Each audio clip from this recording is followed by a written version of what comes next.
നമസ്കാരം. ഇന്ന് ഞാൻ ഉണ്ടാക്കാൻ പോകുന്നത് ഉരുളക്കിഴങ്ങിൻ്റെ പൊറോട്ട ആണ്.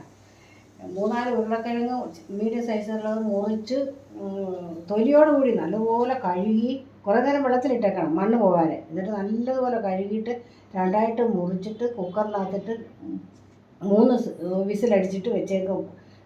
അടിച്ചിട്ട് തൊലിയെല്ലാം കളഞ്ഞ് ഉടച്ച് വെച്ചേക്കുന്ന ഉരുളക്കിഴങ്ങായത്. ഇത്രയും ഉരുളക്കിഴങ്ങ്. അതിനകത്ത് വേണ്ടത് മീഡിയം സൈസിലുള്ള 2 ഉള്ളി അരിഞ്ഞത്, പിന്നെ 2 പച്ചമുളക്, ഇഞ്ചി ഒരു ചെറിയൊരു കഷ്ണം ഇഞ്ചി, മല്ലിയില ഉണ്ടേ ഇടുക, ഇല്ലെങ്കിൽ ഇടണം. പിന്നെ മുളക് പൊടി ഒരു 1/2 ടീസ്പൂൺ, പച്ചമുളക് ഇട്ടിട്ടുണ്ടല്ലോ, 1/2 ടീസ്പൂൺ മുളക് പൊടി, ഒരു 1/2 ടീസ്പൂൺ ജീരകപ്പൊടി ഉണ്ടെങ്കിൽ ഇടാം. ജീരകം എൻ്റെ ഇല്ല, അതുകൊണ്ട് ഞാൻ ജീരകം ഇടുക. ജീരകം, മല്ലിപ്പൊടി ഒരു 1/2 ടീസ്പൂൺ,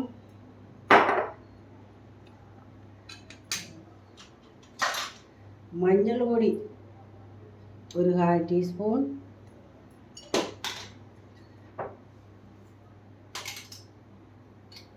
ഉപ്പ് പാകത്തിന്.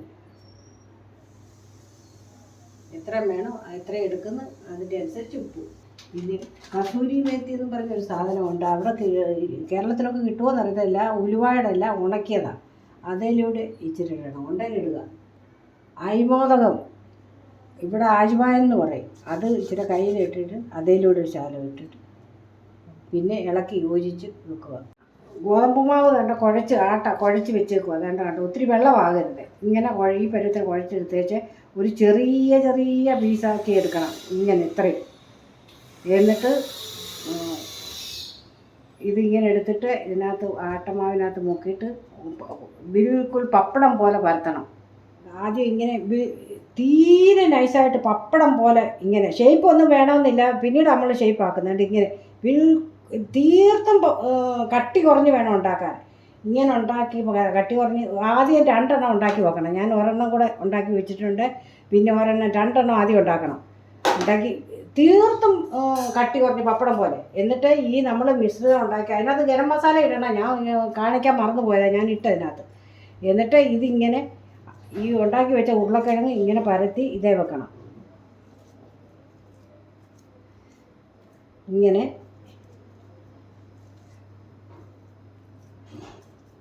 പരത്തി ഇതേ വെച്ചിട്ട് നല്ല രീതിയിൽ ഇങ്ങനെ വെക്കണം. ഇങ്ങനെ പരത്തി ഇങ്ങനെ വെക്കണം. റൊട്ടിക്ക് ഷേപ്പില്ലെങ്കിലും കുഴപ്പമില്ല. ഷേപ്പില്ലാതെ ഉണ്ടാക്കിയിട്ട് പിന്നീട് നമ്മൾ ഷേപ്പ് വരുത്തുന്നത്. വേണ്ട, ഇങ്ങനെ പത്തലായിട്ട് കട്ടി കുറച്ചുണ്ടാക്കണം. ഉണ്ടാക്കിയിട്ട് ഈ 2 എണ്ണം ഉരുട്ടി വെച്ചേക്കുന്നത് അതേൽ ഒന്നെടുത്ത് ഇതിൻ്റെ മണ്ടേ വെക്കണം. അതും ബിൽക്കുൽ ഇതുപോലെ പപ്പടം പോലെ. എന്നിട്ട് ഒരു കട്ടോരിയോ ഒരു പ്ലേറ്റോ എടുത്തിട്ട് ഇതിങ്ങനെ അമുക്കി അത് മുറിക്കണം. മുറിച്ചിട്ട് ഇങ്ങനെ എടുത്ത് കളയണം. ഇങ്ങനെ എടുത്ത് കളയണം. ഇങ്ങനെ എടുത്ത് കളഞ്ഞിട്ട് പിന്നെ അത് ഇങ്ങനെ നല്ല ഷേപ്പിൽ വന്നു കണ്ടോ. ഇനി എന്നിട്ട് തവയെ വെച്ചിട്ട് നമുക്കുണ്ടാക്കാം. എടുത്ത് തവയിലിട്ടിട്ട് ചെറിയ തീ വെക്കണം. കാരണം അകത്ത് നമ്മൾ തിരിച്ചിട്ട് വേവിക്കുന്നില്ലല്ലോ, അതുകൊണ്ട് ചെറിയ തീ വെച്ചിട്ട് തിരിച്ചും മറിച്ച് ഇടുക. തീരെ ചെറിയ തീയിൽ.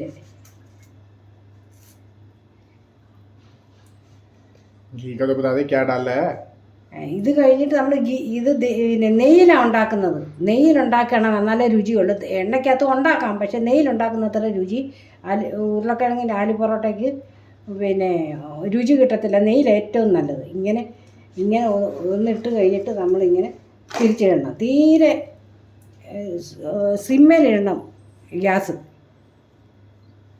കാരണം സിമ്മേലിട്ട് ഉണ്ടാക്കിയാലേ അത് വേഗമുള്ളൂ. വെന്തിട്ട് പിന്നീട് നമ്മൾ ഗീ ഒഴിച്ചിട്ട് നെയ്യ് ഒഴിക്കണം. നെയ്യ് ഒഴിച്ചിട്ട് പൊള്ളിച്ചെടുക്കണം. നെയ്യ് ഒഴിക്കുക. ഞാൻ ഇച്ചിരി ഉരുളക്കിഴങ്ങ് കൂടുതലിട്ടത് കൊണ്ടാണ് ഇത്ര വലിപ്പമായിട്ട് തോന്നുന്നത്. ആട്ട കുറവാണ്. ഇങ്ങനെ ഉരുളക്കിഴങ്ങ് ഇങ്ങനെ ഇട്ടിട്ട് തീ കൂട്ടി വെക്കണം. അന്നേരം മീഡിയം സൈസിൽ ഇങ്ങനെ ഇട്ടിട്ട് ഇങ്ങനെ പൊള്ളിച്ച് ഇച്ചിരി കൂടുതലിട്ട് ഉരുളക്കിഴങ്ങ്. കാരണം എൻ്റെ മോനും ഉരുളക്കിഴങ്ങ് വലിയ ഇഷ്ടമാണ്. അത് കാരണം ഇങ്ങനെ വേവിച്ചെടുക്കണം, നല്ലതുപോലെ മൊരിച്ച്. എന്നാലേ ഇത് വേഗമുള്ളൂ, നല്ലപോലെ ആവും കൂടി. ഇങ്ങനെ നെയ്യ് ഒഴിച്ചിട്ട് ഇങ്ങനെ ഉണ്ടാക്കണം. നല്ലതുപോലെ മുരിച്ച്